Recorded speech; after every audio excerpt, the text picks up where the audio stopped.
यो हो बहसको साथमा गरिमा विकास बैंक, एक्सेस टु ऑल। गर्भदेखि बलियो भूगर्भ सिमेन्ट, भूगर्भ सिमेन्ट। कामना सेवा विकास बैंक, प्रगतिको आधार कामना सेवासँगको कारोबार।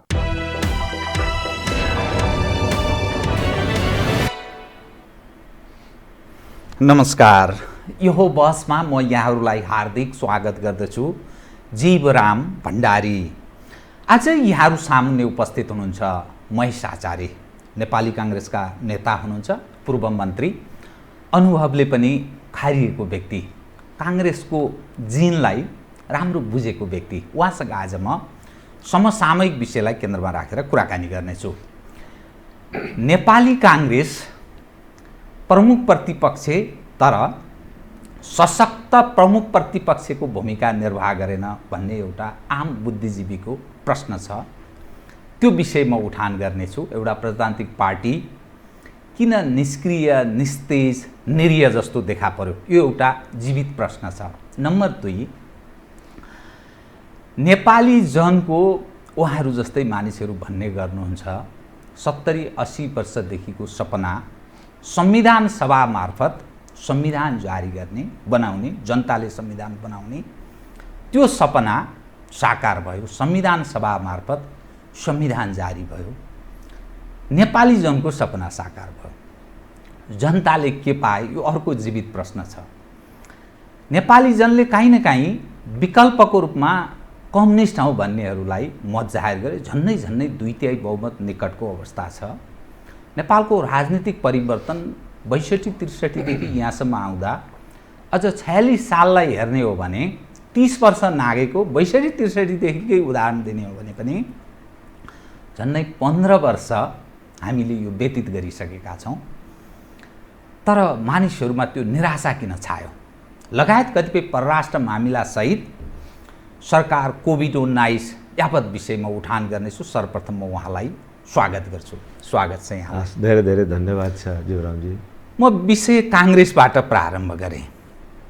पार्टी सभापति शेरबहादुरजीलाई ज्ञापन पत्र बुझाउनु भएछ।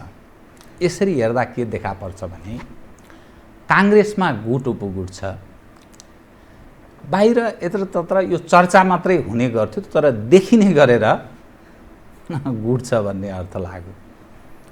के त्यस्तो समस्या रह्यो काङ्ग्रेसमा? एउटा डेमोक्रेटिक पार्टीभित्र प्रजातान्त्रिक ढङ्गले छलफल हुँदैन, आगामी महाधिवेशनको बारेमा, नेतृत्व चयनको बारेमा, प्रतिस्पर्धाको बारेमा, सदस्यता वितरणको सवाल उपर यो यावत हेर्दाखेरि काङ्ग्रेस यसलाई निराशाको शब्द चयन गर्यो भन्ने नठानिदिनु होला।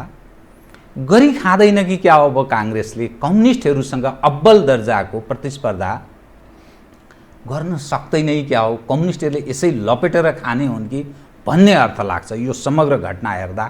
भलै सरकार यति जनताको जिम्मेवारीबाट, मुलुकप्रतिको जिम्मेवारी दायित्वबाट च्युत भएको छ, त्यसको पनि चिरफार काङ्ग्रेसले गर्न सकेका छैन। तपाईँहरू आन्तरिक लडाइँमा हुनुहुन्छ। यो के भएको? मैले यहीँबाट सुरु गरेँ, कृपया। हस्, धन्यवाद छ जीवरामजी। तपाईँले प्रश्न सोध्दै गर्दा प्रारम्भमै हाम्रो पार्टीको विवादको विषयलाई उठाउन थालेपछि चाहिँ म अलिकति चिन्तित जस्तो भएको चाहिँ थिएँ। अब यो त्यति धेरै प्रिय हुँदैन। हेर्नु, आफ्नो पार्टीभित्रको चाहिँ मतभेदहरू, आफ्नो पार्टीभित्रका चाहिँ समस्याहरूलाई चाहिँ सार्वजनिक चाहिँ बहसमा लैजान त्यति प्रिय चाहिँ लाग्दैन। म धेरै चाहिँ बहुधा यस्तो किसिमको चाहिँ परिस्थितिबाट चाहिँ बस्ने प्रयत्न गर्छु। तर तपाईँले यो प्रश्न सोध्दै गर्दा र समग्र देशको चाहिँ परिस्थितिको बारेमा पनि जसरी सङ्केत गर्नुभयो, मैले चाहिँ तपाईँका प्रश्नहरूको उत्तर चाहिँ तपाईँको प्रश्नमै निहित भएको चाहिँ देखेर अब मलाई भन्न चाहिँ केही सजिलो चाहिँ भएको चाहिँ कृपया। मुख्य चाहिँ कुरा के हो भने के यो गुटगत राजनीतिको उत्कर्ष हो त? यस किसिमले चाहिँ पार्टीमा चाहिँ विधिवत आफ्ना असन्तुष्टिहरूलाई चाहिँ दर्ता गर्नु र सार्वजनिक चर्चामा ल्याउनु भन्ने एउटा विषय चाहिँ छ। मलाई लाग्छ यो गुटगत राजनीतिको चाहिँ आँखाले मात्रै यो समस्यालाई चाहिँ हेर्नु हुँदैन। म स्वयं आफू पनि गुटगत राजनीतिको चाहिँ चक्रव्यूहमा चाहिँ पर्नु हुँदैन भन्ने ढङ्गले चाहिँ बडो सचेत ढङ्गले चाहिँ यो विषयमा चाहिँ म आफ्ना धारणाहरू चाहिँ राख्छु। तर यहाँ अहिले जे विषयहरू उठेका चाहिँ छन्, तपाईँले चाहिँ भन्नुभयो कि महाधिवेशन काङ्ग्रेस जस्तो चाहिँ एउटा ऐतिहासिक पार्टीको, पुरानो पार्टीको धेरै ठुलो परिवर्तनको चाहिँ संवाहक बनेको, नेतृत्व गरेको चाहिँ पार्टीको चाहिँ महाधिवेशनको चाहिँ मुखमा महाधिवेशनको निष्पक्षताको बारेमा चाहिँ प्रश्नहरू उठ्न थाले। क्रियाशील सदस्यता जो चाहिँ हाम्रो महाधिवेशनको प्रतिनिधि चयन गर्ने चाहिँ आधारभूत चाहिँ संरचनाको चाहिँ अङ्ग हो, त्यो क्रियाशील सदस्यता वितरण गर्ने विषयमा चाहिँ विवाद हुन चाहिँ थाल्यो र चाहिँ पार्टीका निर्णयहरू चाहिँ वैधानिक चाहिँ आधारहरूमा चाहिँ उभिन छोडेर चाहिँ कसरी आफ्नो पक्षको, कसरी आफ्नो गुटको स्वार्थको रक्षा गर्नेतिर गयो कि भन्ने आशंका बढेको चाहिँ बेलामा यो विषयलाई सम्बोधन गर्नका निम्ति अब कसलाई भन्ने त यो सभापतिजीलाई चाहिँ यो कुरा चाहिँ उहाँको ध्यान आकर्षण चाहिँ गराउन चाहिँ जरुरी हुन्छ। हामी चाँडै पार्टीको केन्द्रीय कार्य समितिको बैठक पनि बस्दै चाहिँ छौँ। त्यसमा चाहिँ यी विषयहरूलाई चाहिँ प्रवेश गराएर यसको निदान चाहिँ खोज्नुपर्छ भन्ने आशयले चाहिँ सभापतिजीको ध्यान आकर्षण चाहिँ गरिएको चाहिँ यो प्रस्ताव हो। आखिर कहीँ न कहीँबाट प्रस्ताव त आउनु पर्यो नि त केन्द्रीय कार्य समितिमा। अहिले पदीय दायित्वमा बसेका साथीहरू, सभापतिजी लगायत उहाँहरूले गरेका थुप्रै चाहिँ निर्णयहरू, जस्तो अहिले तपाईँले प्रारम्भमै भन्नुभयो, अहिले हाम्रो पार्टीमा चाहिँ सबैभन्दा चाहिँ ठुलो विवाद के छ भनेदेखि महाधिवेशन चाहिँ अब समयमा सम्पन्न नहुनेतर्फ चाहिँ गइराखेको चाहिँ छ र एक किसिमको उदासीनता चाहिँ पार्टी पदाधिकारीहरूमा देखिएको छ भन्ने चाहिँ चिन्ता छ। यो होला नहोला यसलाई चाहिँ शङ्काको लाभ चाहिँ दिएर कुरा गर्दा पनि चाहिँ हुन्छ। दोस्रो कुरा चाहिँ के हो भनेदेखि क्रियाशील सदस्यता वितरण गर्ने सिलसिलामा चाहिँ केन्द्रीय कार्यालयले चाहिँ तपाईँलाई पदाधिकारी चाहिँ साथीहरूले विधानसम्मत ढङ्गले चाहिँ काम र व्यवहारहरू गरिराख्नु भएको चाहिँ छैन। कतिपय ठाउँमा पार्टी सभापतिले प्राप्त गर्नुपर्ने चाहिँ क्रियाशील सदस्यता भर्खरै पार्टीमा प्रवेश गरेका साथीहरूलाई दिइयो भन्ने चाहिँ बोलियो तपाईँलाई विरोधको चाहिँ स्वरहरू मुखरित भइराखेको चाहिँ अवस्थामा चाहिँ यो ध्यानाकर्षणको यो विषय चाहिँ अगाडि बढेको चाहिँ छ। हाम्रो पार्टीले चाहिँ नयाँ विधान चाहिँ पारित गर्यो। नयाँ विधानअनुसार पार्टीका संरचनाहरू चाहिँ परिवर्तित गर्नु पर्यो। त्यो परिवर्तन गर्ने कुरा तपाईँलाई चाहिँ अब विधान पारित भएको पनि तपाईँलाई चाहिँ वर्ष दिन चाहिँ हुन थालेको चाहिँ अवस्था चाहिँ छ भयो तपाईँलाई चाहिँ र पार्टीको आन्तरिक चाहिँ समायोजनको काम चाहिँ अझै पनि टुङ्गो लागेको चाहिँ छैन। र टुङ्गो नलागेको मात्र होइन, निर्वाचन समितिको प्रतिनिधिले बसेर टुङ्गो लगाएको चाहिँ समायोजनको चाहिँ विषय केन्द्रीय चाहिँ कार्यालयमा आएर त्यो अनुसार होइन, हामीले भनेअनुसार गर भनेर चाहिँ विवाद खडा गरेको चाहिँ गम्भीर आरोपको मध्यमा यो चाहिँ ध्यानाकर्षणको चाहिँ विषय चाहिँ गएको चाहिँ छ।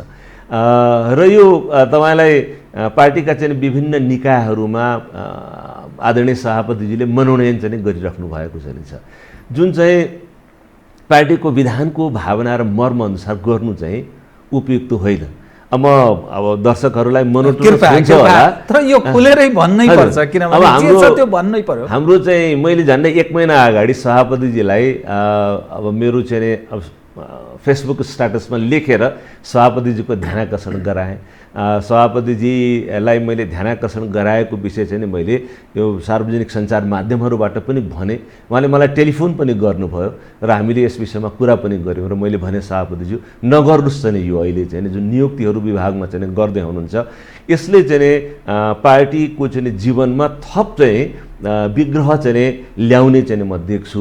र अहिलेसम्म चाहिँ यो गुट वा त्यो गुट नभनिकन हजारौँको सङ्ख्यामा लाखौँ प्रतिभाशाली चाहिँ हाम्रो पार्टीका साथीहरू चाहिँ तपाईँले गर्ने अहिले एउटा समूहको मात्रै निर्णय, जुन निर्णयमा तपाईँको चाहिँ महामन्त्री चाहिँ सहभागी चाहिँ हुनुहुन्न, जुन निर्णयमा पार्टीको कोषाध्यक्ष चाहिँ सहभागी हुनुहुन्न, जुन निर्णयमा पार्टीको वरिष्ठ नेता सहभागी हुनुहुन्न, जुन निर्णयमा पार्टीका चाहिँ तपाईँलाई थुप्रै केन्द्रीय सदस्यहरूको सहमति चाहिँ छैन, त्यस्तो निर्णय चाहिँ गरेर चाहिँ हामीले साङ्गठनिक गतिविधिलाई चाहिँ जीवन दिन सक्दैनौँ। र मैले 6वटा जस्तो चाहिँ विधानको धाराहरू उहाँलाई चाहिँ मैले देखाएर भनेको चाहिँ थिएँ कि यो विधान सम्मत चाहिँ हुँदैन।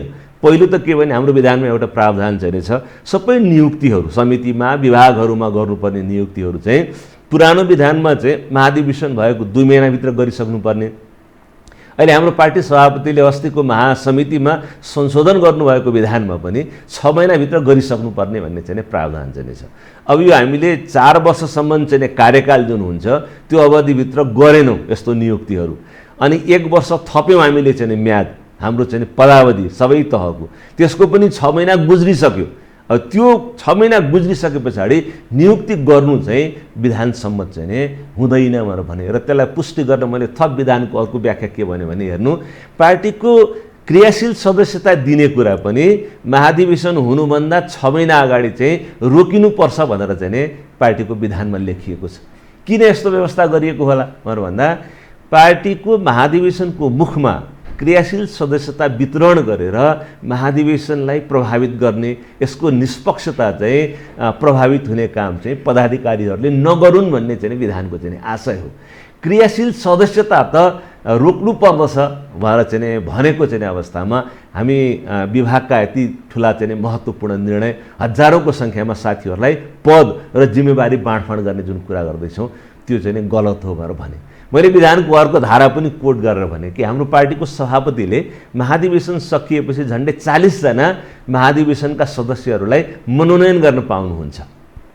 तर हाम्रो विधानले के भन्छ भने त्यसरी मनोनयन गरेका चाहिँ सदस्यहरूको चाहिँ पदावधि चाहिँ नयाँ महाधिवेशनको प्रक्रिया प्रारम्भ भएपछि स्वतः सकिन्छ भनेर भन्यो। किन त्यस्तो लेखिएको होला भन्दा सभापतिजीले मनोनयन गरेको महाधिवेशनका प्रतिनिधिहरूको आधारमा चाहिँ महाधिवेशन प्रभावित नहोस् भन्ने चाहिँ आशय चाहिँ हो।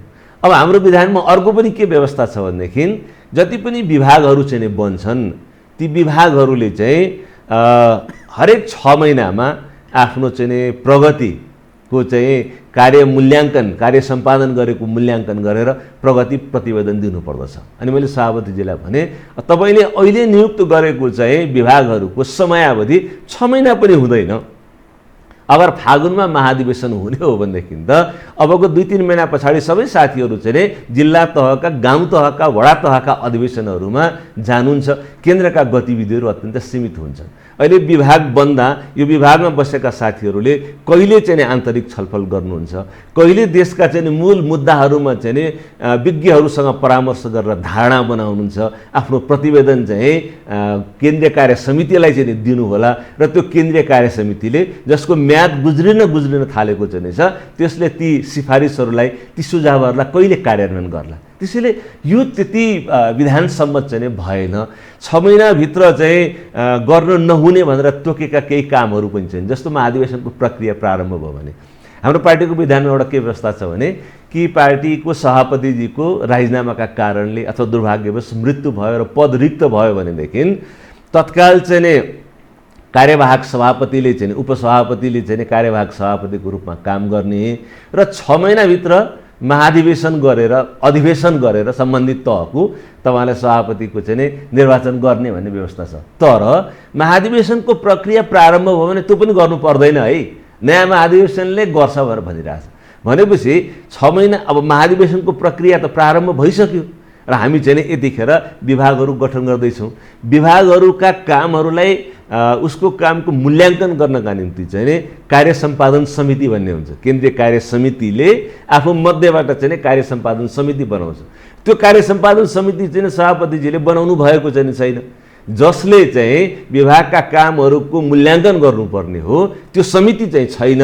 विभाग चाहिँ हामी हतारमा बनाउने प्रक्रिया प्रारम्भ गरेका चाहिँ छौँ, बनिसकेको चाहिँ छैन।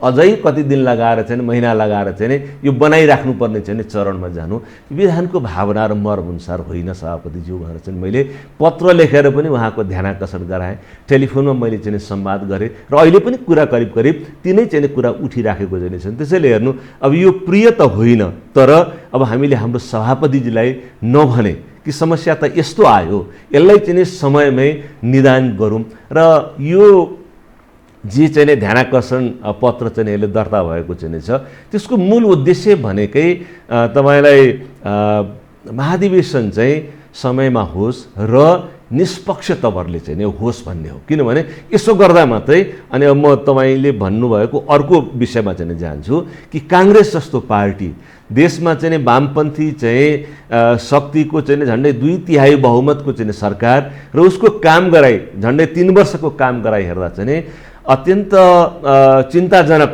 अवस्थामा चाहिँ देश पुगेको चाहिँ छ।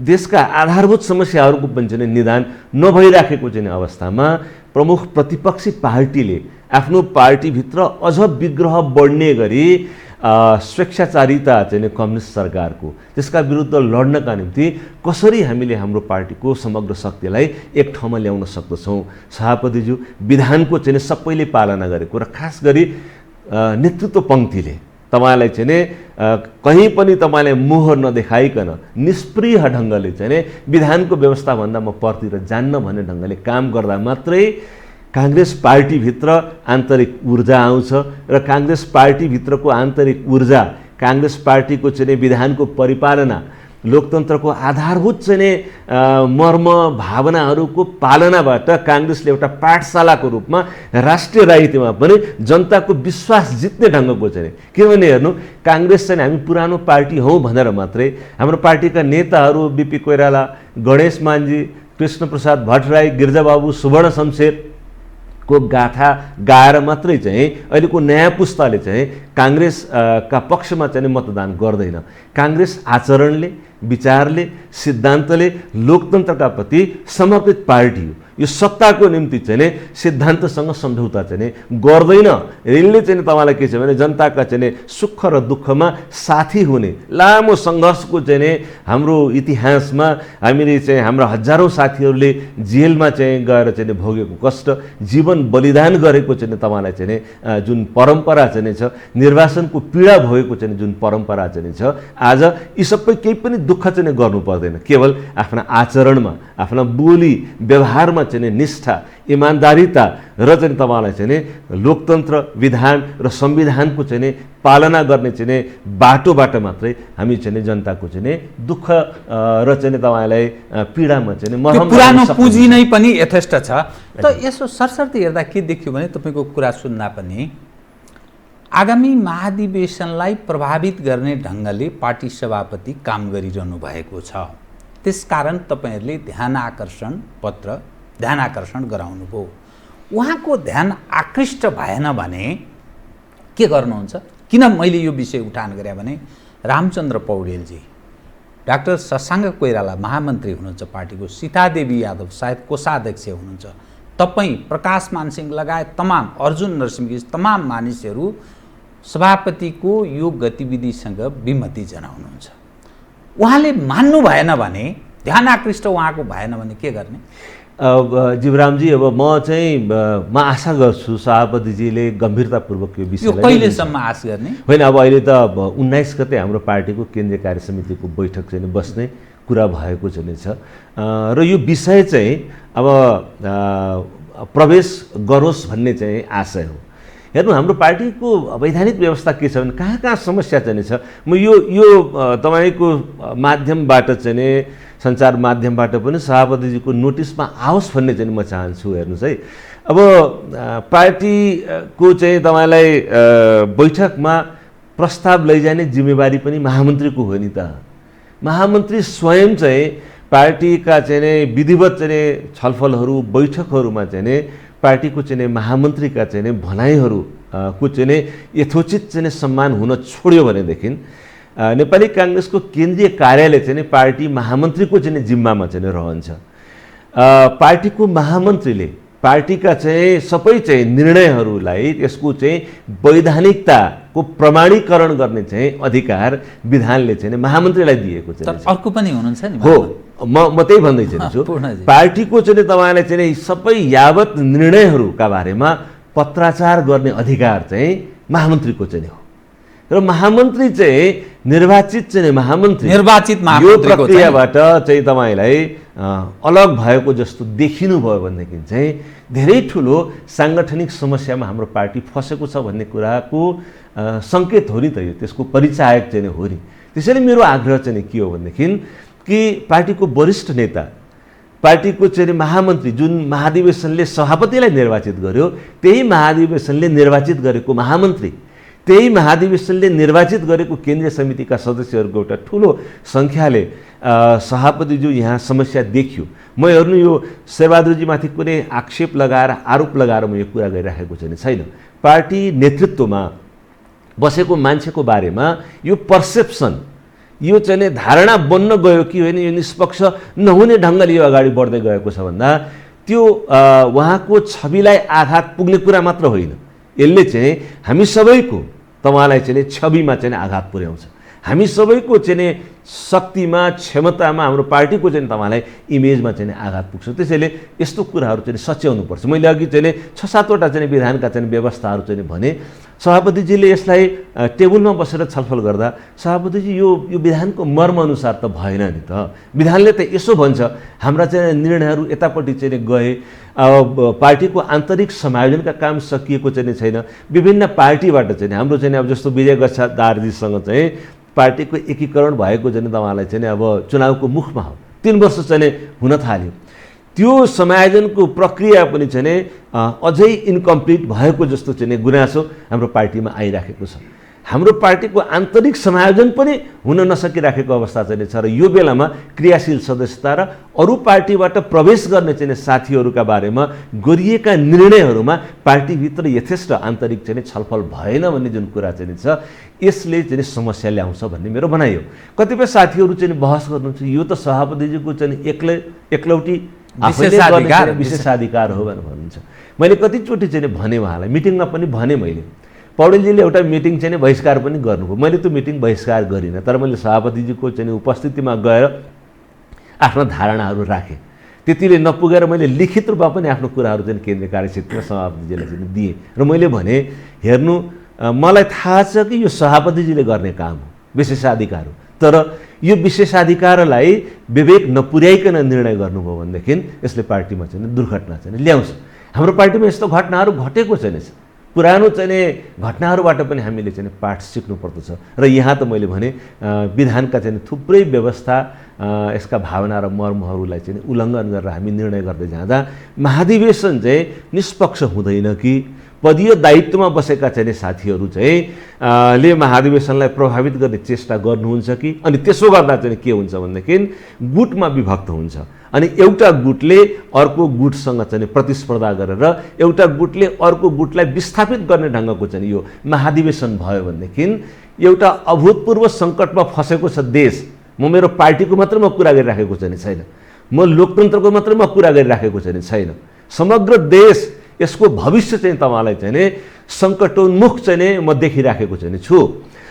कोभिड-19 को चाहिँ प्रभावका चाहिँ कारणले देशको राजनीति, देशको चाहिँ अर्थव्यवस्था, लाखौँ लाख जनताहरूको जीवन र जीविका चाहिँ जोखिममा परिराखेको चाहिँ अवस्थामा हाम्रा दुईटा छिमेकी मुलुकहरूको चाहिँ जुन ढङ्गको प्रतिस्पर्धा चाहिँ छ, जुन ढङ्गको सीमाको चाहिँ विवाद चाहिँ छ, गोली हानाहान हुने चाहिँ अवस्थामा चाहिँ दुईटा छिमेकी अत्यन्त शक्तिशाली सैन्य बलमा चाहिँ परमाणु चाहिँ बमले सम्पन्न चाहिँ मुलुकहरूको बीचको द्वन्द्वमा हाम्रो देश चाहिँ कहाँ फस्छ भन्ने ठाउँमा हामी चाहिँ छौँ। हामी दुवै मुलुकहरूसँग चाहिँ आर्थिक सहयोग, प्रविधिको चाहिँ सहयोग, विज्ञहरूको परामर्शको चाहिँ सहयोगको चाहिँ अपेक्षामा चाहिँ हामी चाहिँ छौँ। अहिले चाहिँ एसिया प्रशान्तको चाहिँ समग्र क्षेत्र चाहिँ अमेरिकाको चाहिँ नेतृत्वमा चाहिँ एउटा चाहिँ खेमा र अर्को चाहिँ तिर हाम्रो छिमेकमा भएको चाहिँ चीनको चाहिँ बीचमा चाहिँ सीधा टकराव हुने चाहिँ परिस्थिति बनिराखेको चाहिँ अवस्था चाहिँ छ, जहाँ चाहिँ तपाईँलाई चाहिँ थुप्रै मुलुकहरू जोसँग हामी आर्थिक सहयोगको चाहिँ अपेक्षा गर्छौँ।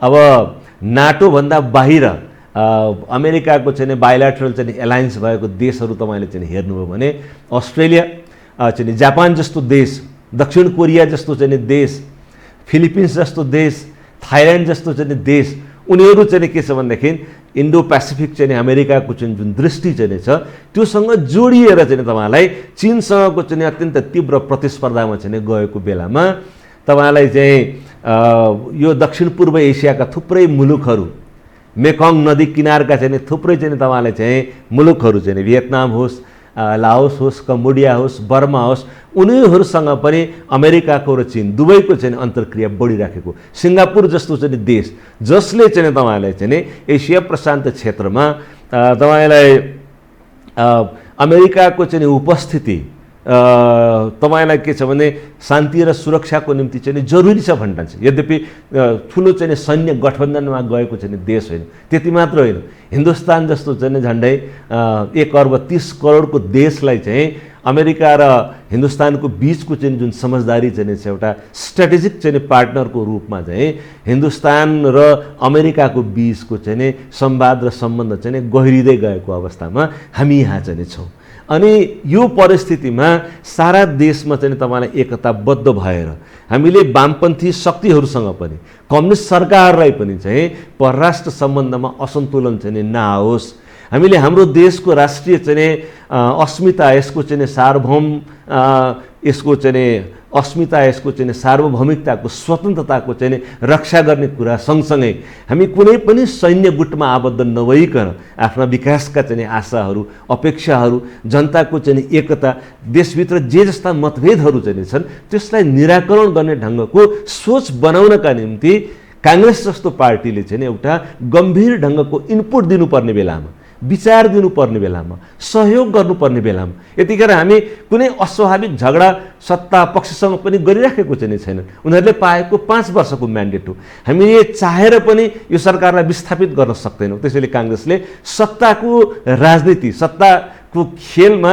अहिलेको सत्तालाई उल्ट्याउने ढङ्गको चाहिँ राजनीति काङ्ग्रेसले चाहिँ गर्ने अवस्था पनि छैन र गर्नु पनि चाहिँ हुँदैन। तर हामीले के गर्न सक्दछौँ भनेदेखि एउटा प्रमुख प्रतिपक्षी दलको, गम्भीर प्रमुख प्रतिपक्षी दलको चाहिँ भूमिकामा आफूले आफ्नो पार्टीभित्र लोकतन्त्रको अभ्यास गरेर, विधिको पालना गरेर एउटा नैतिक बल आफूभित्र चाहिँ प्रारम्भ गराएर यो ऊर्जालाई चाहिँ आरम्भ गरेर सरकारलाई समेत चाहिँ तपाईँलाई देशमा देखिएको चुनौतीहरू, अन्तर्राष्ट्रिय सम्बन्धमा देखा परेका चाहिँ सङ्कटहरू, त्यहाँबाट आउन सक्ने चाहिँ तपाईँलाई प्रभाव र त्यसबाट चाहिँ देशको राष्ट्रिय अस्मितामा पर्न सक्ने खतराबाट कसरी सुरक्षित रहन सकिन्छ भनेर देखाउनु पर्ने कूटनीतिक चातुर्यमा चाहिँ हामी एक ठाउँमा उभिनुपर्ने चाहिँ छ। कोभिड-19सँग लड्नका निम्ति चाहिँ चाहिने एउटा चाहिँ राष्ट्रिय चाहिँ एकता र समग्र शक्तिको चाहिँ परिचालन, देशको अर्थतन्त्र चाहिँ जोखिममा पर्दै गएको चाहिँ छ। हेर्नुहोस्, उद्यमी व्यवसायहरू, हाम्रो ब्याङ्किङ प्रणालीहरू, किसानहरू, अहिले मैले किसानको आँखाबाट सरकारको अपेक्षा गर्ने कुरालाई उठाएँ भनेदेखि न धान चाहिँ तपाईँलाई चाहिँ छर्ने बेलामा चाहिँ किसानले चाहिँ मल पायो, न चाहिँ धान चाहिँ गोड्ने बेलामा चाहिँ किसानले चाहिँ मल पाइराखेको चाहिँ छ। कस्तो चाहिँ पीडाजनक अवस्थामा चाहिँ छ। मैले एउटा श्रमिकको आँखाबाट यो सरकारको कामको मूल्याङ्कन गरेँ भनेदेखि महामारीको बिचमा हिन्दुस्तानबाट जागिर गुमाएर आएको, श्रम गुमाएर आएको चाहिँ मानिस गाउँघरमा चाहिँ बितेको 2 महिना 3 महिनासम्म वैकल्पिक चाहिँ रोजगारीका उपायहरू खोजेर केही नलागेर चाहिँ फेरि भोकमरीबाट चाहिँ आफ्नो परिवारलाई सरकारको अभिभावकीय भूमिकाको अभाव झल्कियो। त्यसलाई मैले चाहिँ सरकारको दोष मात्रै देखाउन म यो कुरा भनिराखेको चाहिँ छैन। म सम्माननीय प्रधानमन्त्रीजीलाई पनि म आग्रह गरिरहेको चाहिँ छु कि धेरै जटिल परिस्थिति देशको बन्दै गएको चाहिँ छ। तपाईको आफ्नो पार्टीभित्रको पनि विग्रहलाई चाहिँ मिलाउनुस्, तपाईको पार्टीभित्र पनि गुटको राजनीति चाहिँ अगाडि चाहिँ नबढोस्, किनभने हामी सबैको प्रारम्भिक चाहिँ जिम्मेवारी भनेको चाहिँ जनता हो, देश हो। योभन्दा ठुलो कुरा हाम्रो निम्ति केही पनि चाहिँ छैन।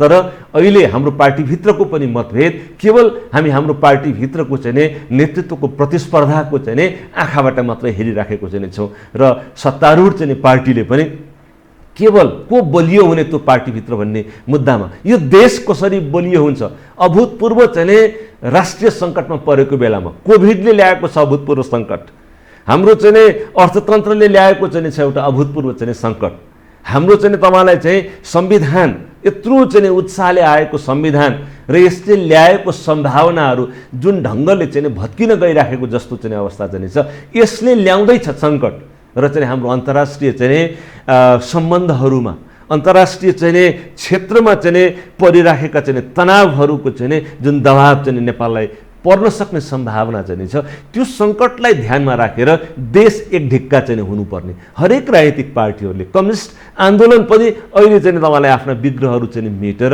यो सङ्कटमा एकीकृत हुनुपर्ने बेलामा र काङ्ग्रेसले पनि चाहिँ यही पृष्ठभूमिमा चाहिँ मैले चाहिँ म यो कुरा भन्दै चाहिँ छु। म गुटको आँखाले चाहिँ यो समस्याहरूलाई हेरिराखेको चाहिँ छैन जीवरामजी। मेरो चाहिँ सभापतिजीसँग चाहिँ आग्रह छ कि सभापतिजीको चाहिँ जीवन र जवानी चाहिँ यो पार्टीलाई बनाउनकै निम्ति चाहिँ चाहिँ उहाँको पनि खर्च चाहिँ भएको चाहिँ छ। त्यसलाई स्मरण गरेर यो जोखिमको बेलामा चाहिँ साह्रै अनुदार चित्तले चाहिँ यो पार्टीको चाहिँ नेतृत्व गर्नु हुँदैन। तपाईँको नाम इतिहासमा चाहिँ वर्णित हुनका निम्ति, चर्चित हुनका निम्ति यी विग्रहहरूलाई समाधान गरेर निष्पक्ष महाधिवेशनको परिस्थितिको निर्माण गर्नु हो भने यो तपाईँको निम्ति चाहिँ सबैभन्दा ठुलो योगदान हुन्छ हाम्रो पार्टीको चाहिँ इतिहासमा, लोकतन्त्रको चाहिँ निम्ति। न कि फेरि एकचोटि जसो तसो गरेर चाहिँ फेरि सभापति भएर चाहिँ आफ्नो नाम दोस्रो कार्यकालको चाहिँ सभापति लेखाउने कुराले चाहिँ तपाईँको नाम इतिहासमा चाहिँ चर्चित र वर्णित हुँदैन। किनभने यो 4 वर्ष तपाईँ चाहिँ सभापति भएर पनि तपाईँलाई एकदम रहरलाग्दो चाहिँ उपलब्धि तपाईँको कार्यकालको भयो भनेर चाहिँ कुनै पनि काङ्ग्रेस दलले चाहिँ मान्ने अवस्था चाहिँ छैन। त्यसैले यो इतिहासपट्टि पनि दृष्टिपात चाहिँ गर्नुहोस् भन्ने चाहिँ मेरो आग्रह हो। र मेरो साथीहरूलाई मेरो भनाइ पनि चाहिँ छ कि यो गुटगट प्रतिस्पर्धा चाहिँ होइन र हुनु हुँदैन। तपाईँले चाहिँ निष्प्रिय भएर चाहिँ जे समस्या हो, क्रियाशील सदस्यताको समस्या छ, देखिएको छ। नवीकरणमा नयाँ क्रियाशील सदस्यता वितरण गर्ने प्रक्रियामा चाहिँ ठुलो चिन्ता जिल्ला जिल्लामा चाहिँ उठिराखेको चाहिँ छ। तपाईँलाई चाहिँ पार्टीको समायोजनका सन्दर्भमा चाहिँ विधिको पालना नभएको कुरा यो यथार्थ चाहिँ कुरा हो। तपाईँलाई चाहिँ अरू पार्टीबाट आएका साथीहरूको समायोजनका बारेमा पनि पार्टीभित्र चाहिँ मतभेदहरू चाहिँ उब्जिराखेको चाहिँ छ। यसलाई समाधान गर्नु भएन भनेदेखि अहिले तपाईँले गर्दै गरेका चाहिँ नियुक्तिहरूले, निर्णयहरूले चाहिँ पार्टीको एउटा ठुलो हिस्सालाई चाहिँ छोडिदिएर एक्लै चाहिँ हिँड्न थालेको जस्तो जुन अवस्था चाहिँ छ, यसले हाम्रो पार्टीमा सङ्कट ल्याउँछ भनेर चाहिँ सभापतिजीलाई भनिएको र यो विषय केन्द्रीय कार्य समितिमा चाहिँ छलफल गरियोस् भन्ने अर्थ र सन्दर्भमा बुझ्नुपर्छ भन्ने मलाई लाग्छ। अभूतपूर्व राष्ट्रिय सङ्कटको अवस्था छ। यहाँले ठिक शब्द चयन गर्नुभएको छ। नेपाली काङ्ग्रेस प्रमुख प्रतिपक्ष इतिहास छ यसको, अघि 3 सालदेखि यसको निरन्तरता छ। हरेक परिवर्तनमा यो निर्णायक महत्त्वपूर्ण भूमिका यसले निर्वाह गरेका छ। पार्टीको विधान अनुसार पनि काङ्ग्रेस चलेको रहेनछ। प्रजातान्त्रिक तौर तरिका चरित्र पनि अब कायम रहेनछ। नेकपाभित्रको आन्तरिक द्वन्द्व त्यत्तिकै खतरनाक अवस्थामा छ। यहाँले आइपिएस र एमसिसीको पनि विषयमा जोड्छु, जुन विषय अलिकति उठान गर्ने प्रयास गर्नु त्यो विषयमा म उठान गर्छु। नेपाली समाज यतिखेर सत्तारूढ दलले सकेन, अर्थात् कम्युनिस्टहरूको पनि राम्रै गरेर परीक्षण भयो, यी पनि उही पाराका रहेछन्। काङ्ग्रेसको विकल्पमा, यसलाई अन्यथा नठान्नु होला, काङ्ग्रेसको विकल्पमा कम्युनिस्टहरूलाई किन दिएको? काङ्ग्रेसले सकेन, जनचाहनालाई सम्बोधन गर्न सकेन, फलत विकल्पको रूपमा कम्युनिस्ट स्थापित भए। त यस्तो विभाजित काङ्ग्रेस कम्युनिस्टसँग भिड्ने अनि देशमा एउटा लोकतन्त्र भन्नुहुन्छ यहाँहरू, जो प्रजातान्त्रिक मूल्य मान्यता आदर्शको कुरा छ, त्यो स्थापित गर्ने कसरी सक्छ? कि विभाजनमा जान्छ काङ्ग्रेस? शेरबहादुरजीको गतिविधि हेर्दा तपाईँको भनाइलाई नै आधार मान्ने हो भने पार्टी कब्जा गर्ने हिसाबमा हुनुहुन्छ उहाँ, र काङ्ग्रेस गम्भीर अप्ठ्यारो अवस्थाबाट गुज्रेको छ भन्ने अर्थ लाग्छ। कि विभाजनमा जानुहुन्छ तपाईँहरू? किनभने यो घटनाले कसरी एक ठाउँमा तपाईँहरूले ध्यान आकर्षण गराउनु भयो, आकृष्ट भएन भने त त्यो नमान्ने स्थितिमा पदार्पण गर्नुहुन्छ तपाईँ, अनि त्यसले त अर्को एउटा गम्भीर स्थिति सिर्जना गर्दैन? जीवरामजी, यसलाई यसरी हेरौँ। म तपाईँको टिप्पणीहरूका 2-3वटा पाटोलाई चाहिँ म भन्छु कृपया। जस्तो काङ्ग्रेस पार्टीभित्र विधानको चाहिँ पटक्कै पालना नगरिराखेको पार्टी भन्ने जस्तो इम्प्रेसन चाहिँ जानु भएन। विधानको पालना अहिले चाहिँ भएका निर्णयहरूले चाहिँ विधानको मर्मलाई समातेन, छोएन भन्ने कुरा हो। तर यो विधान विपरीत हिँड्ने पार्टी, प्रजातन्त्रका आधारभूत मान्यता विपरीत हिँड्ने पार्टी भनेर चाहिँ यसको परिचय र छवि चाहिँ त्यो ढङ्गको चाहिँ बनेको चाहिँ छैन र बन्दैन भन्ने चाहिँ मलाई चाहिँ लाग्छ। विश्वास। तर समस्या चाहिँ कहीँ न कहीँ हाम्रो चाहिँ वैधानिक चाहिँ विषयको चाहिँ पालनामा केही कमजोरीहरू आएरै यी विषयहरू चाहिँ उठे। अब मैले अघि पनि भने आफ्नो पार्टीभित्रको विग्रहको बारेमा धेरै चर्चा गर्न चाहिँ त्यति प्रिय चाहिँ मलाई लागिराखेको चाहिँ छैन। तर जुन दोस्रोको तपाईँ भन्दै हुनुहुन्छ कि विकल्पका रूपमा आएको चाहिँ कम्युनिस्ट पार्टीको सरकारले पनि राम्रो काम चाहिँ गरिराखेको चाहिँ छैन। त्यसैले अब हामीले चाहिँ हेर्नु पर्यो किन काङ्ग्रेस पार्टीलाई विकल्पको रूपमा दियो भन्दा शेरबहादुरजी नै चाहिँ तपाईँलाई प्रधानमन्त्री हुनुहुन्थ्यो, उहाँ नै पार्टी सभापति हुनुहुन्थ्यो। त्यो अवधिमा चाहिँ पार्टीभित्र चाहिँ मतभेदहरू चर्किए, टिकट दिने बेलामा पनि हाम्रा बिचमा यथेष्ट मतमतान्तरहरू भए। हामीले चाहिँ अङ्गीकार गरेका चाहिँ थुप्रै नीतिगत रणनीतिगत चाहिँ हाम्रा चाहिँ जुन अग्रसरताहरू चाहिँ थिए त्यसलाई जनताले चाहिँ मन पराएनन्। अब माओवादीलाई चाहिँ हामीले सँगै सरकारमा चाहिँ राखेको चाहिँ छौँ, तर सरकारमा बसेर गृह मन्त्रालयको जिम्मेवारी लिएको चाहिँ कम्युनिस्ट पार्टीको चाहिँ सरकार चाहिँ अर्को गठबन्धन निर्माण गर्नका निम्ति चाहिँ नेकपा तत्कालीन चाहिँ एमालेसँग गठबन्धन निर्माण गर्दै चाहिँ छ। ऊ चाहिँ प्रधानमन्त्रीको चाहिँ नियन्त्रणमा चाहिँ छैन, ट्याक्टफुल डिल गर्न सक्नु प्रधानमन्त्री पद्धतिमा चाहिँ छैन, चाहिँ तपाईँलाई चाहिँ सरकार चाहिँ चलिराखेको चाहिँ छैन। उहाँ चाहिँ हटाउन पनि चाहिँ सक्नुहुन्न र नियन्त्रणमा पनि राख्न सक्नुहुन्न। हामीले गरेका थुप्रै निर्णयहरू चाहिँ तपाईँलाई चाहिँ महाभियोग सम्बन्धी चाहिँ प्रस्तावहरू, थुप्रै नियुक्तिहरूका चाहिँ विषयमा बाहिर आएका चाहिँ कुराहरू, टिकट वितरण गर्दा पार्टीको चाहिँ शक्ति एकत्रित चाहिँ हुन सकेन। हामी विभाजित भएर चाहिँ लड्यौँ। यद्यपि बाहिर यो विभाजन चाहिँ देखिएन, तर गुटगत चाहिँ प्रभाव र दबाव चाहिँ यति धेरै चाहिँ भयो। अब यो सबै कुराको एकीकृत चाहिँ तपाईँलाई चाहिँ प्रभाव चाहिँ थियो कि जे व्यथिति चाहिँ काङ्ग्रेसमा चाहिँ देखियो, माओवादीलाई हामीले शान्तिपूर्ण प्रक्रियामा ल्याउने कुराको चाहिँ नेतृत्वदायी भूमिका निर्वाह चाहिँ गऱ्यौँ, तर माओवादीलाई विधान र लोकतन्त्रको आधारभूत मान्यतामा सँगै हिँडाउनका निम्ति चाहिँ हामी सफल भई नराखेको चाहिँ अवस्था पनि चाहिँ देखियो। सँगै सत्तामा चाहिँ बसेको चाहिँ छ र उसको आचरण चाहिँ तपाईँलाई चाहिँ के छ भने संसदीय लोकतन्त्रको आधारभूत मान्यताको चाहिँ विपरीत हिँडिराखेको चाहिँ छ र सभापतिजीले त्यसलाई चाहिँ सहेर यो प्रक्रियालाई चाहिँ अगाडि बढाउनु भयो। यी सबै कुराहरूको चाहिँ तपाईँलाई मिश्रित परिणाम हो भनेर चाहिँ म भन्छु र मूलतः तपाईँलाई के छ भनेदेखि काङ्ग्रेसको चाहिँ मत एकीकृत चाहिँ भएन। अब यो सबै कुराको परिणाम चाहिँ विभाजन हुन्छ कि भन्ने सम्बन्ध चाहिँ तपाईँले चाहिँ भन्नुभयो। विभाजन त यो पार्टीको हुने कुरा चाहिँ होइन, हुँदैन, तर विगतमा त भएका होइन भयो। त्यसैले मैले भने यो सिक्नु पर्यो कि पाठ, यसलाई चाहिँ अब नसिक्दाका दुष्परिणामहरूको बारेमा पनि चर्चा गर्नु पर्यो। इतिहासमा के कुरा बढ्नेछ, अहिले तपाईँले भन्दा महाभारतमा एउटा प्रसङ्ग चाहिँ आउँछ कि विग्रहो हि महाप्राज्ञ स्वजनैन विगर्हिता भनेर चाहिँ भन्ने एउटा श्लोक छ। अहिले के भन्छ भनेदेखि चाहिँ जब पाण्डवहरू चाहिँ द्युत क्रीडामा जुवामा चाहिँ सर्वस्व चाहिँ गुमाएर चाहिँ अब वन जानुपर्ने बाध्यतामा चाहिँ हुन्छन्, ऋषि चाहिँ महर्षि चाहिँ व्यास चाहिँ यो सुनेपछि, यो थाहा पाएपछि चाहिँ धृतराष्ट्रलाई सम्झाउन भनेर चाहिँ आउनुहुन्छ र उहाँले भनेको चाहिँ यो श्लोक उहाँको चाहिँ बाणीबाट आएको चाहिँ हे महाप्राज्ञ, हे धृतराष्ट्र, स्वजनसँग आफ्ना आफन्तसँग चाहिँ तपाईँलाई विग्रह हुनु चाहिँ अत्यन्तै चाहिँ निन्दित कार्य चाहिँ मानिएको छ। किन?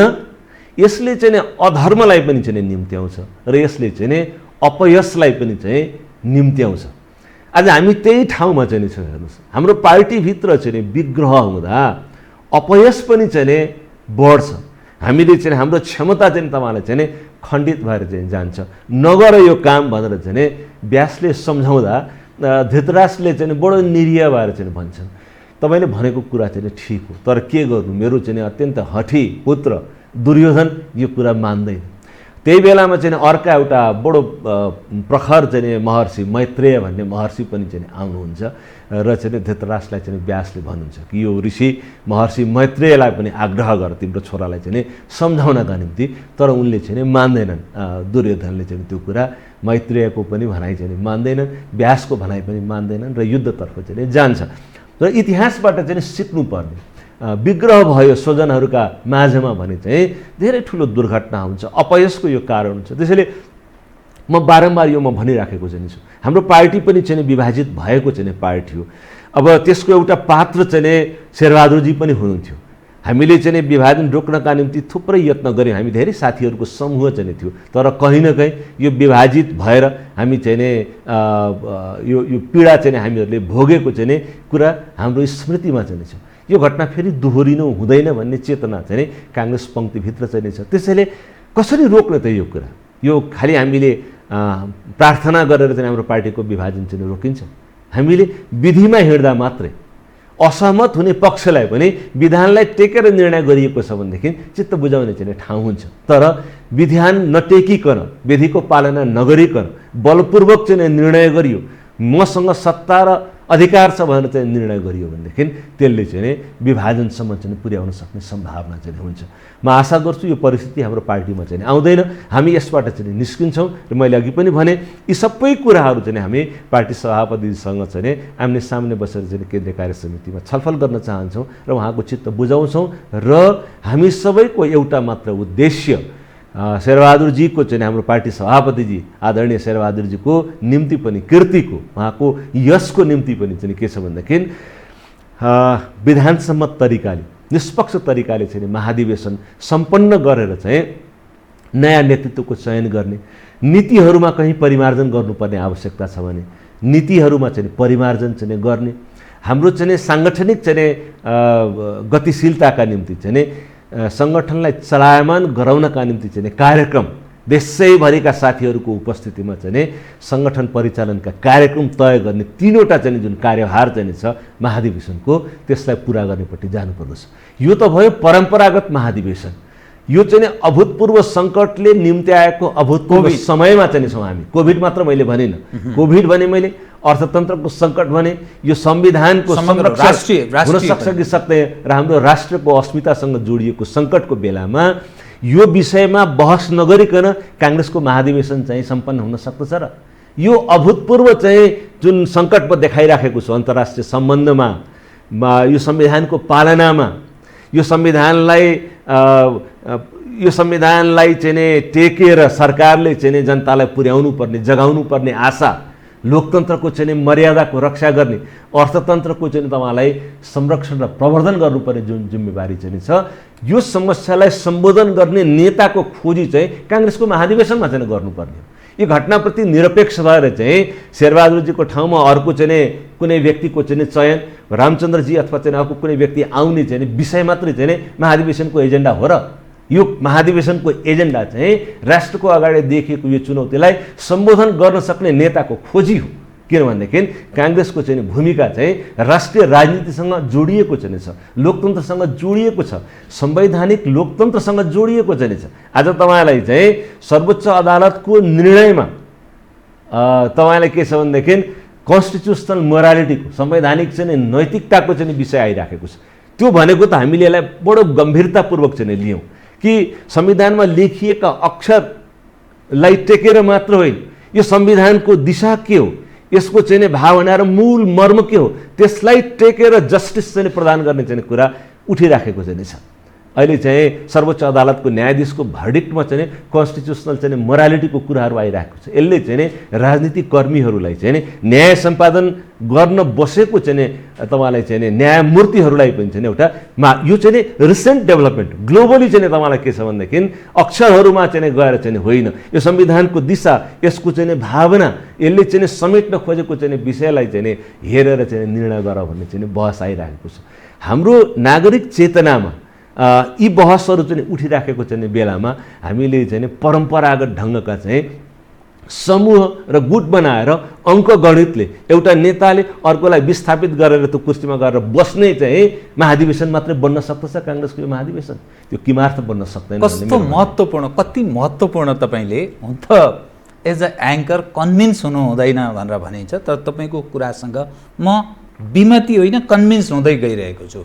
अब एउटा बताए जस्तो म 3वटा प्रश्न एकैचोटि काङ्ग्रेससँग सम्बन्धित विषय उठान गर्छु र यसलाई बिट मारेर म अन्यत्र मोडिन्छु।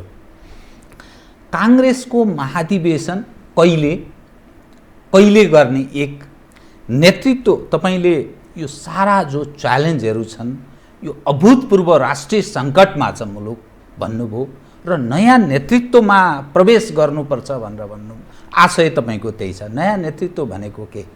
शेरबहादुरजी, रामचन्द्रजी लगायत विभिन्न जीहरू होइन, आफै पनि उम्मेदवार हुने कि या अर्को ढङ्गले या सोचमा परिवर्तनको कुरा गर्नुभयो कि या 12 बुँदे दिल्ली सहमति हुँदै नेपालको राजनीति जुन कोर्समा आइपुग्यो यसबाट समग्रमा मानिसहरूको दाबी डेमोक्रेटिक पार्टीहरूलाई लाभ भएन, देशभक्तहरूलाई लाभ भएन, गलत तत्त्वलाई लाभ भयो, त्यसकारण पुनर्विचार गर्नुपर्छ है। काङ्ग्रेसले लिएको पथउपर पनि पुनर्विचार गर्नुपर्छ, नभए राजनीतिले आफै अर्को कोर्स लिन सक्छ भन्ने काहीँ न काहीँ बहस छलफल पनि हुन थालेको हुनाले कि यसतर्फ पनि तपाईँको ध्यान आकृष्ट हो। यो तीनवटाको कृपया अलि स्पष्ट पारिदिनुहोस्। तपाईँ बाटकला पनि काङ्ग्रेसलाई राम्रो बुझेको एउटा सशक्त व्यक्ति पनि भएको हुनाले कृपया। जीवरामजी हेर्नु, अब तपाईँले भन्नुभएको पहिलो कुरा अब कसले चाहिँ नेतृत्व गर्ला भन्ने, अब हामी व्यक्तिमा केन्द्रित भएर चाहिँ फलानो नेता भन्ने चाहिँ खोजीतर्फ नजाउँ भन्ने मेरो आग्रह हो। यतिखेरको चाहिँ शेरबहादुरजीहरू हुने कि नहुने, शेरबहादुरजी रामचन्द्रजीहरूको विषयमा तपाईँ के होइन, मैले चाहिँ अलिक खिपेर भन्न खोजेँ, एउटा जिज्ञासा पनि हो आम कार्यकर्ता। मैले चाहिँ मैले एउटा नाम लिएर मात्रै बहस गरेँ भनेदेखि मैले अहिले उठाएको समग्र चाहिँ विषयको चाहिँ गाम्भीर्यता पनि चाहिँ तपाईँलाई चाहिँ त्यो सङ्कटमा पर्न जान्छ भन्ने मलाई लाग्छ। त्यसैले चाहिँ यो विषयलाई चाहिँ उठाउन सक्ने र यसको समाधान खोज्न सक्ने नेतृत्व चाहिँ चाहिन्छ भनेर चाहिँ पार्टीभित्र बहस चलाउनुपर्छ भन्ने मेरो भनाइ हो। त्यसैले चाहिँ म अहिले यो व्यक्ति चाहिँ उपयुक्त हो भनेर चाहिँ म मेरो दृष्टिकोण चाहिँ पार्टीका साथीहरूको माझमा चाहिँ आरोपित गर्नुको चाहिँ साटो।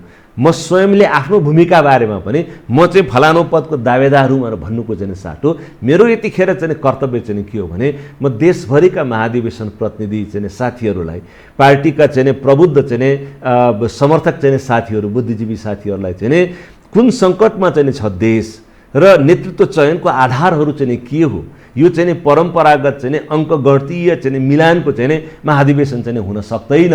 यो परम्परागत ढङ्गले चाहिँ काङ्ग्रेसको सङ्गठन परिचालनका निम्ति 4 पेजको चाहिँ सङ्गठन परिचालनको कार्यक्रम पास गरेर परम्परागत ढङ्गले चाहिँ काङ्ग्रेसको इतिहासको चर्चाको बखान गरेर चाहिँ यो महाधिवेशन चाहिँ सम्पन्न हुन सक्दैन।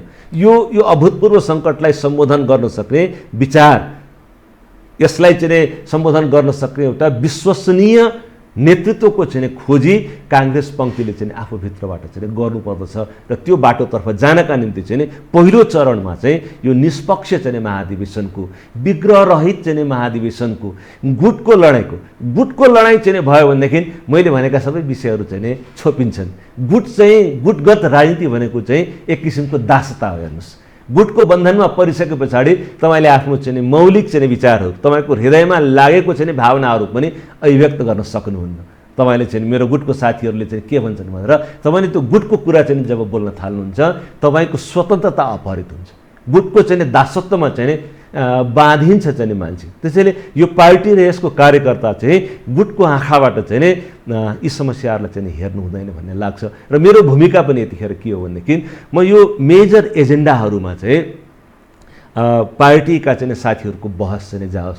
अब अर्को कुरा तपाईँले भन्नुभयो कि आफ्नो सशक्त नेतृत्व आफूलाई स्थापित गरोस् भन्ने। दोस्रो कुरा तपाईँले चाहिँ भन्नुभयो कि यो नीतिगत चाहिँ पुनरावलोकनको पनि विषय, 12 बुँदे समझदारी, कम्युनिस्टसँगको चाहिँ सहकार्य, यो निरन्तर परिमार्जन हुँदै जाने कुरा हो।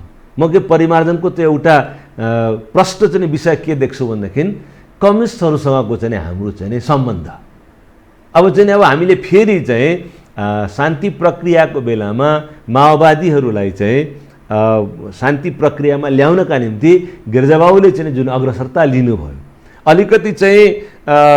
अलिकति थिचोमिचो सहेर पनि देशको चाहिँ शान्ति प्रक्रियाको निम्ति, जनताको जीवन रक्षा गर्ने प्रयोजनको निम्ति माओवादीहरूको विध्वंसको चाहिँ जुन बाटो चाहिँ छ त्यसबाट देशलाई मुक्ति दिलाउनका निम्ति अलिकति घच्चा सहेर पनि उहाँले चाहिँ माओवादीलाई चाहिँ शान्तिपूर्ण प्रक्रियामा ल्याउनका निम्ति जुन अग्रसरता लिनुभयो, अब अहिले त्यसो गर्न चाहिँ जरुरी चाहिँ छैन। अब कम्युनिस्टहरू चाहिँ सँग हाम्रो चाहिँ वैधानिक चाहिँ प्रतिस्पर्धाको चाहिँ बाटोतर्फ जानुपर्दछ।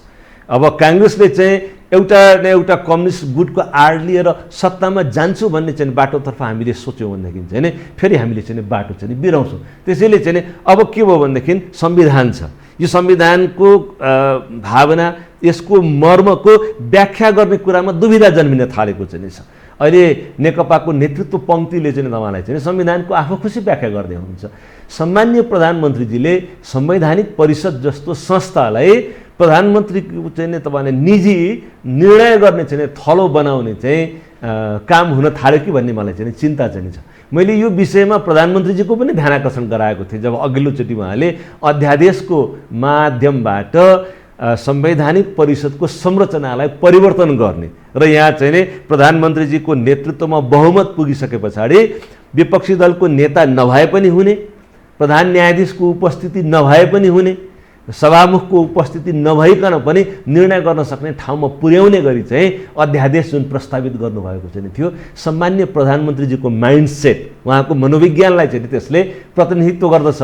अहिले भर्खरै चाहिँ संवैधानिक परिषदमा नियुक्ति गर्नका निम्ति उहाँको पार्टीमा चाहिँ जब यो छलफल हुन थालेको छ, यो बहस फेरि एकचोटि चाहिँ आयो। हेर्नुहोस्, अब संवैधानिक पदहरूमा नियुक्ति गर्नका निम्ति पार्टीले नामहरू चाहिँ दिएर यो पार्टीले दिएको नाम हो, यसलाई नियुक्ति गर भनेर प्रधानमन्त्रीलाई दिने प्रणाली हो त यो।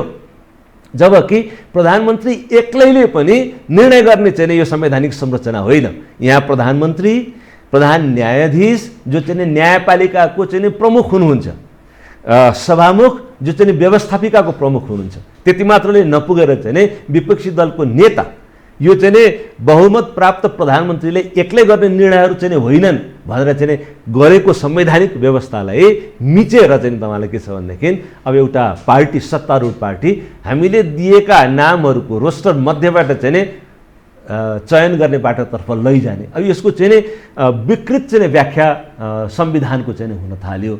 यस्ता थुप्रै चाहिँ तपाईँलाई निर्णयहरूमा चाहिँ जहाँ प्रधानमन्त्रीले चाहिँ अधिकार आफूमा केन्द्रित चाहिँ गर्दै चाहिँ हुनुहुन्छ, समग्र चाहिँ प्रशासनिक चाहिँ संरचनामा चाहिँ देखिएको चाहिँ व्यथितिहरू, सङ्घीयताको भावनाका विरुद्धका चाहिँ निर्णयहरू चाहिँ आजै मात्र पनि सार्वजनिक भएका निर्णयहरू चाहिँ उपत्यकाको चाहिँ सुरक्षाको चाहिँ सन्दर्भमा चाहिँ केन्द्रले हेर्ने भन्ने निर्णय कतिपय विज्ञको चाहिँ आँखामा सङ्घीयताको भावनाको प्रतिकूल छ भन्ने चाहिँ टिप्पणीहरू आइराखेको चाहिँ छ। भनेपछि यस्ता थुप्रै संवैधानिक चाहिँ बहसहरू चाहिँ उठ्न चाहिँ थालिराखेको अवस्था चाहिँ छ। सर्वोच्च अदालतले चाहिँ वामदेवजीको चाहिँ नियुक्तिको चाहिँ मुद्दामा अघि मैले भनेको जस्तो चाहिँ संवैधानिक नैतिकताको चाहिँ प्रश्न चाहिँ उठ्यो है।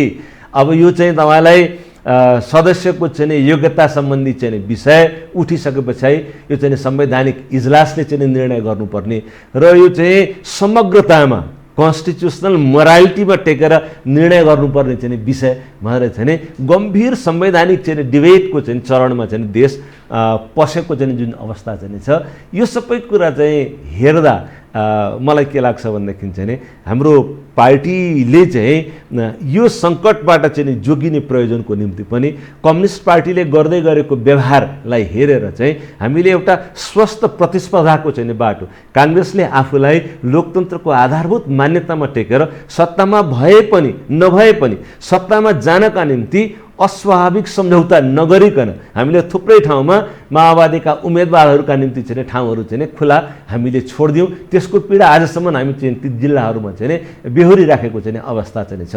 अब चाहिँ हामीले ती सबै कुराहरू गर्नका निम्ति चाहिँ जरुरी चाहिँ एउटा चाहिँ स्वस्थ चाहिँ संसदीय प्रतिस्पर्धाको चाहिँ बाटोमा चाहिँ जानुपर्दछ। त्यहीँबाट चाहिँ तपाईँलाई के छ भनेदेखि थुप्रै नीतिगत परिमार्जनहरू हुन्छन्, थुप्रै चाहिँ आर्थिक क्षेत्रका चाहिँ नीतिहरूमा पनि प्रश्न उठे। तपाईँले प्रारम्भमा सङ्केत गर्दै हुनुहुन्थ्यो अब काङ्ग्रेसले चाहिँ प्रारम्भ गरेको उदारीकरणको चाहिँ जुन प्रक्रिया चाहिँ छ, निजीकरणको जुन प्रक्रिया छ, यसका बारेमा आलोचना चाहिँ भइराखेको चाहिँ छ। यसका बारेमा काङ्ग्रेसले के गर्छ भन्ने कुरा पनि उठेको छ। यो निरन्तर बहसमा चाहिँ जानुपर्ने चाहिँ कुरा हो। मलाई आज पनि 30 वर्ष पछाडि फर्किएर हेर्दा मलाई लाग्छ, हेर्नु देशको अर्थतन्त्रलाई गतिमान बनाउनका निम्ति राज्य एक्लै एउटा खेलाडी होइन, राज्यसँग निजी क्षेत्र पनि चाहिँ हुन्छ, राज्यसँग गैर सरकारी क्षेत्रको ठुलो फाट जहाँ चाहिँ तपाईँलाई एनजिओहरू, सामुदायिक चाहिँ तपाईँलाई संस्थाहरू, सहकारी चाहिँ संस्थाहरू, उपभोक्ता समूहहरू चाहिँ क्रियाशील हुन्छन्।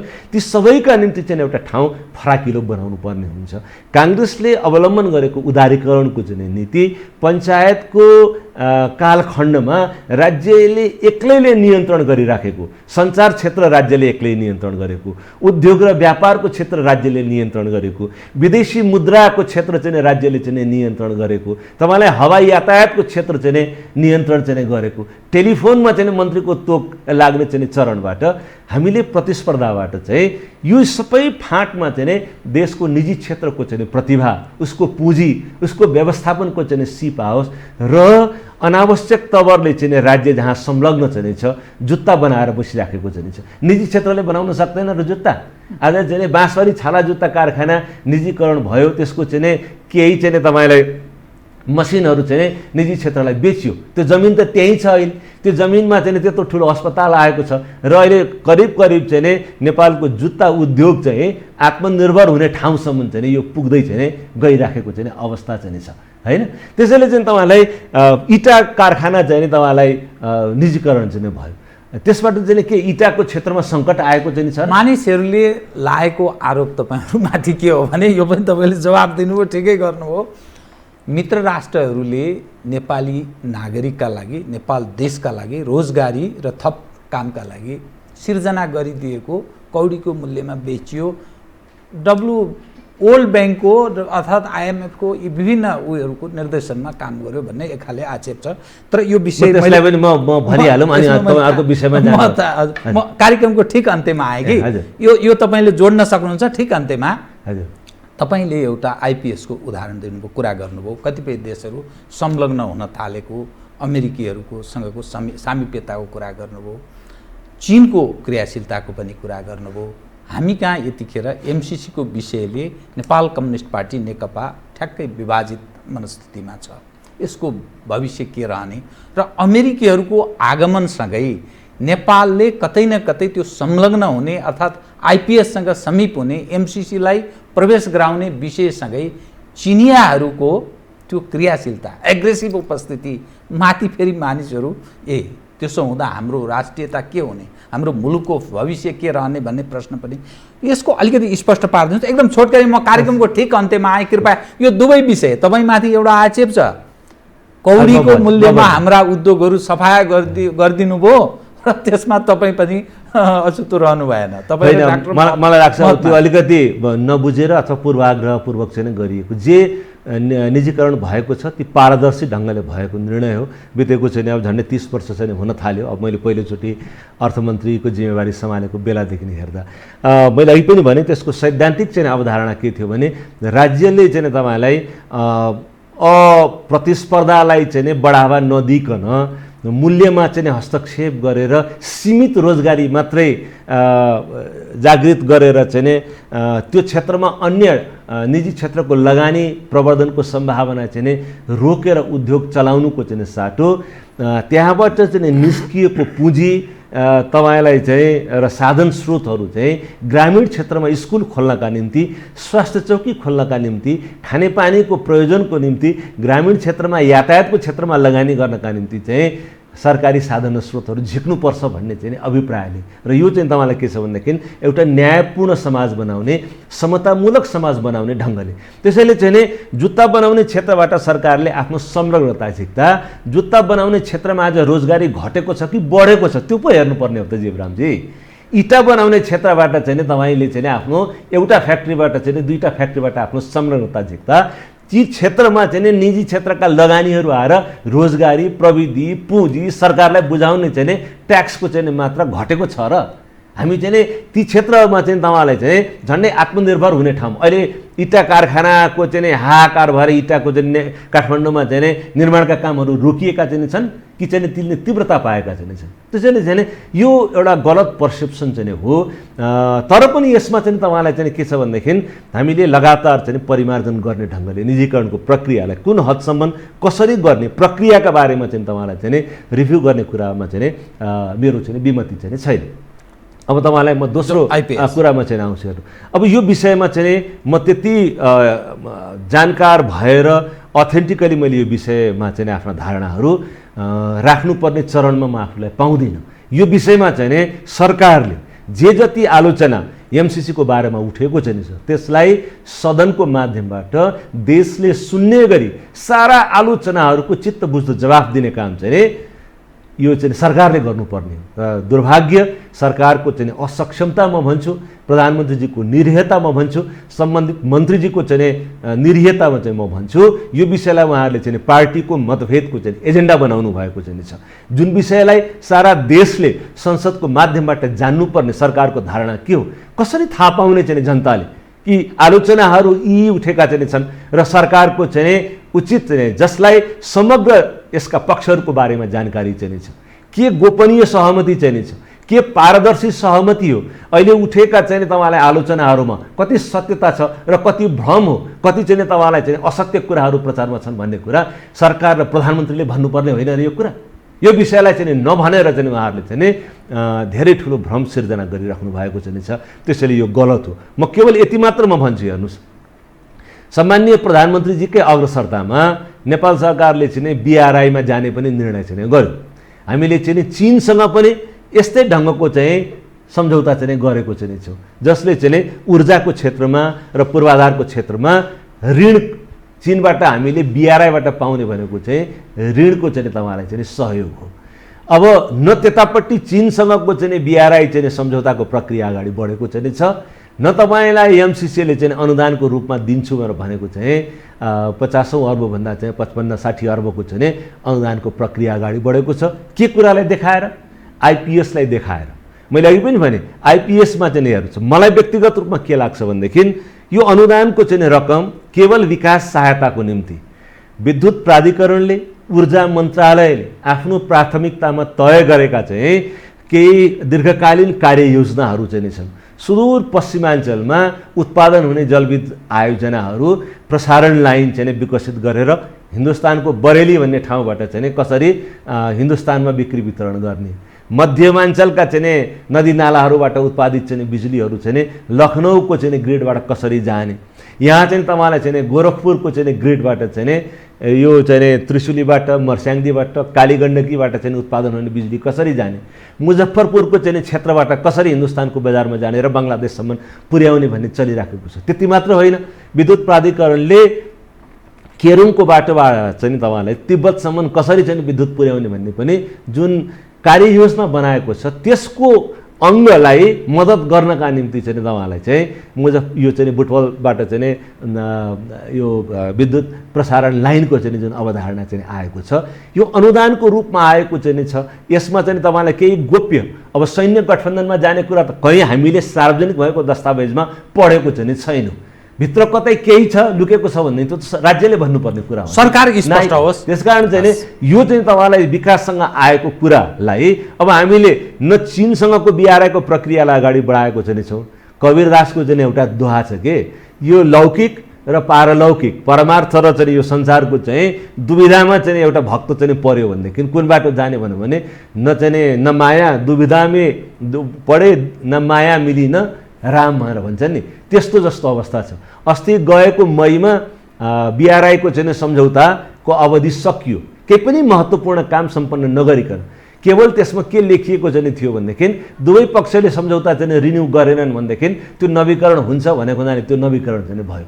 अब अहिले यो इन्डो पेसिफिक चाहिँ अमेरिकन स्ट्राटेजीमा तपाईँलाई यसको स्वार्थ छ भन्ने देखाएर चाहिँ यसबाट हामी अलग हुने बाटोतर्फ गयौँ भने हामी कुन कुन मुलुकको सहायताबाट चाहिँ आफूलाई अलग राख्ने। त्यसो गर्दा IPS-मा त अमेरिका मात्र छैन, अस्ट्रेलिया यसमा संलग्न छ।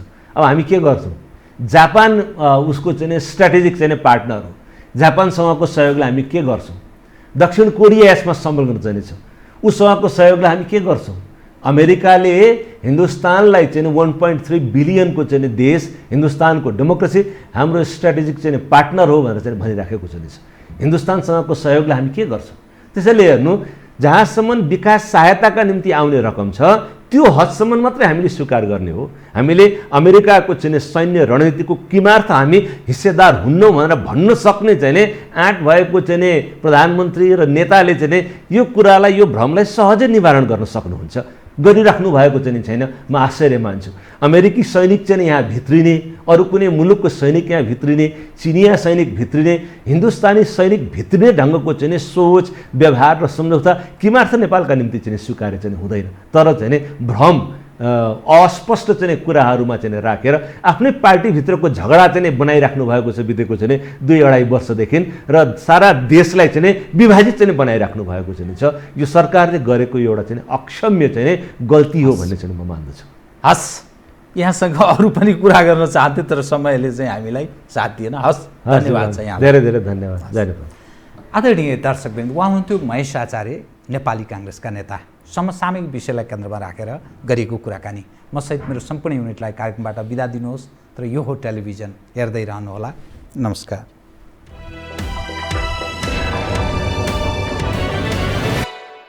यो हो बहसको साथमा गरिमा विकास बैंक, एक्सेस टु अल। गर्वैदहुँ बलियो भूगर्भ सिमेन्ट। भूगर्भ सिमेन्ट। कामना सेवा विकास बैंक, प्रगतिको आधार कामना सेवासँगको कारोबार।